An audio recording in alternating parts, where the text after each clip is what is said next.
Assalamualaikum warahmatullahi wabarakatuh.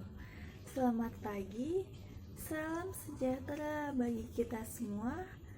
Hadirin yang saya hormati, marilah kita panjatkan puji syukur atas kehadirat Tuhan Yang Maha Esa, karena atas limpahan rahmat dan hidayahnya sehingga kita bisa berkumpul di tempat ini dengan keadaan sehat walafiat.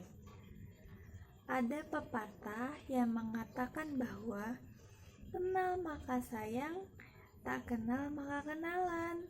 Nama saya Handayani Kartika Putri dari kelas 11 BDP 1. Pada kesempatan kali ini, izinkan saya untuk sedikit memberikan informasi dan mengajak kepada hadirin sekalian, khususnya teman-teman, perihal mengembangkan kreativitas melalui hobi. Hadirin yang saya cintai, menulis merupakan salah satu keahlian dalam diri kita.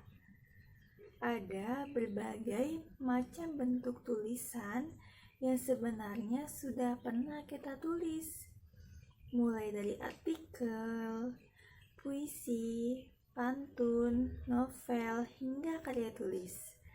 Tulisan-tulisan yang kita tulis tersebut tentunya juga berkaitan dengan keahlian kita dalam tata bahasa dan wawasan yang kita miliki. Secara garis besar, orang yang mempunyai wawasan yang luas dan memiliki keahlian penggunaan tata bahasa akan mampu menghasilkan kualitas tulisan yang lebih bagus. Memang, kemampuan menulis satu orang dengan orang yang lain berbeda. Namun, kita semua harus berkeyakinan bahwa di dalam diri kita terdapat kemampuan yang belum kita gali. Dan kita harus menggali kemampuan tersebut. Rekan-rekan dan para hadirin yang saya cintai, tulisan yang bagus tidak sulit untuk kita wujudkan. Ada beberapa hal yang dapat kita lakukan untuk meningkatkan kemampuan menulis.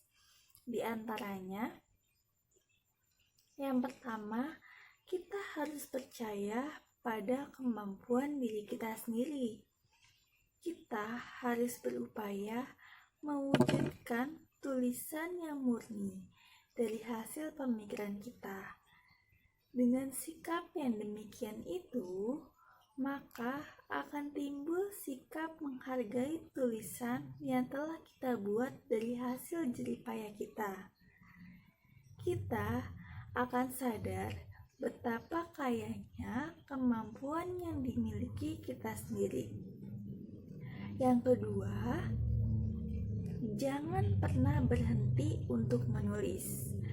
Seorang sopir akan pandai mengemudi jika ia terus mengemudi.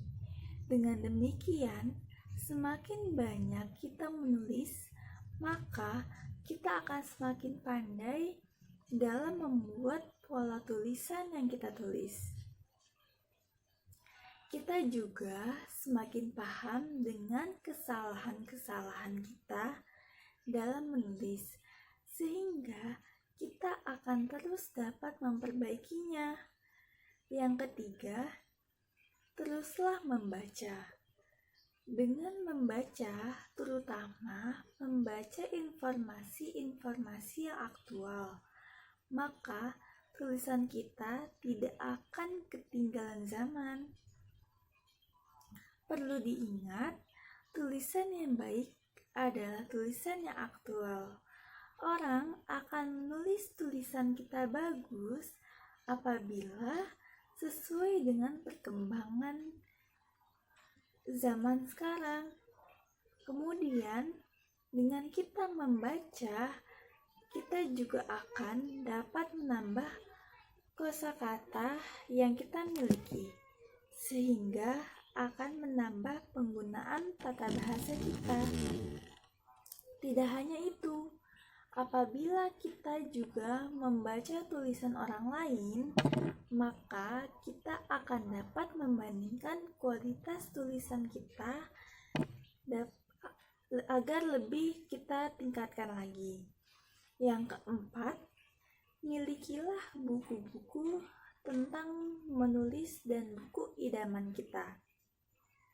Bagaimanapun, buku adalah jendela ilmu utama. Milikilah buku tentang langkah-langkah penulisan.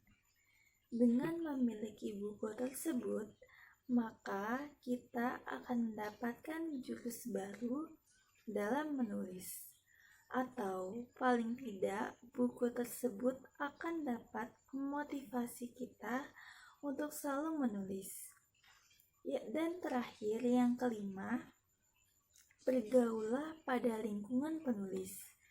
Ini akan menjadi hukum alam bahwa jika kita dekat dengan harimau, maka akan pintar mengaum dan mencakar. Dengan demikian, lingkungan sangatlah berpengaruh bagi kita. Apabila kita mau memanfaatkan lingkungan kita dapat belajar ilmu-ilmu menulis yang dimiliki oleh orang lain, sehingga kemampuan kita akan bertambah. Rekan-rekan dan para hadirin yang saya sayangi, saya rasa kelima langkah tersebut ditambah dengan praktik secara terus-menerus akan dapat meningkatkan kemampuan menulis kita semua. Dengan demikian yang dapat saya sampaikan. Semoga dapat menambah keahlian kita dalam menulis. Mohon maaf jika ada kesalahan atau kata-kata yang kurang berkenan. Wassalamualaikum warahmatullahi wabarakatuh.